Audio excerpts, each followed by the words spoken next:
Appreciating the current situation today in light of the sin of Nadav and Avihu. Right? It's a very famous story. Nadav and Avihu, the children of Aaron HaKohen, on the day that the Mishkan is consecrated, right, on Yom HaShmini, they get up and they do the wrong thing. Right? They bring a fire that is not commanded.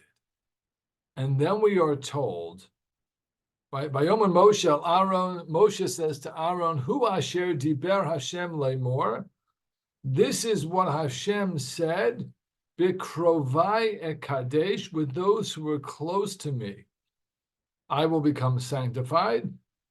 Right, I will be honored by the entire people. By Yidom Aaron, and Aaron was silent.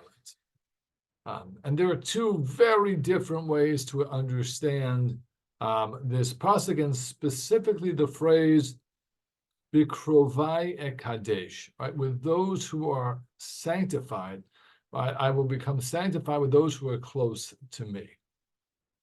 Right? Rashi says that Hu asher diber. This is what I said refers back to the end of Shmos, where it says, right?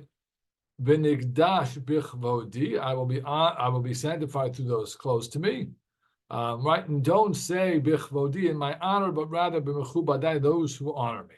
This point is a very difficult Rashi. I've always found this difficult and maybe even distressing.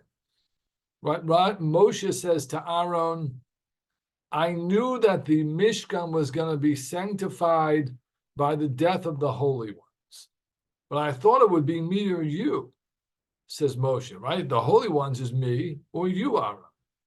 But now I know that Nadav and Avihu are greater than both me and you, because they were the ones, they were the holy ones Hashem took to sanctify the Mishkan. Right? That always, I'll be honest, bothered me. Right? Why does the death of the holy ones have to be a part of, right, the sanctification of the Mishkan? Number two, Nadav and Avihu's sin is clear in the Chumash, right? So you have to square the idea in this medrash of their holiness versus their sin, but more bothersome is this idea that somehow the sanctification is through martyrdom of God's holy ones. Now, it might be that this medrash is an attempted consolation during times of Jewish tragedy, where we say to people, right, this is like your children were like Nadav and Avihu. That might well be, but very difficult. Instead, I prefer the approach of the Rashbam. The Rashbam says, and here I think we'll really understand the Israeli response, the Jewish response to the tragedies of war and the death of our holy soldiers. The Rashbam says as follows: Bikrovai ekadesh does not refer to Nadav and Avihu who died. It refers to Aaron and Aaron's remaining children who will continue to serve Hashem despite the loss. Bikrovai ekadesh is the ones who will keep serving me, not the ones who defile my service, not the ones who do the wrong thing, but the ones who, despite suffering, personal tragedy, will not leave the avoda, because Aaron is the Kohen Gadol, and he will continue to work and to do what's necessary, to fight through it, to serve Hashem, despite the terrible loss that they suffered. That is Bikrovai ekadesh. Right? With those who are close to me, I'll be sanctified, says the Rashbam. It's not the ones who passed away. It's the ones who keep on living.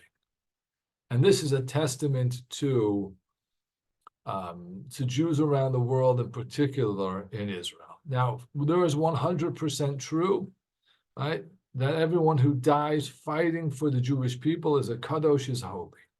Right? There is no question, full stop. But that's clearly not, right, Bikrovai ekadesh, with those close to me. That's not the ideal. It is a sad reality. They are holy. Every soldier, every person who dies because they are a Jew, and certainly those defending Am Yisrael, is as holy as they come. But so are the people who remained alive. So are the soldiers whose brothers, figurative and literal, continue to fight, to defend Am Yisrael despite personal tragedy, despite losing fellow soldiers, despite losing family members. The families of, the neighbors, everyone who knows somebody who lost but continues to fight and to live and to make sure that Am Yisrael is strong. Those are holy people as well. And that's the Rashbam's approach. Bikrovaya Kadesh is those who soldier on, those who keep living, who keep pushing despite the pain and the tragedy and the suffering. That is the sanctification. That's the ideal, right? That's what we look at and say, this is a sanctification of God's name. They both, of course, are, both those who passed away, without question. But so too those who keep fighting and those who keep living and those who keep building Am Yisrael, despite the pain. To them, the Torah says, Bikrovai, those are people close to Hashem, and they sanctify God's name to Israel and the entire world. Shabbat Shalom.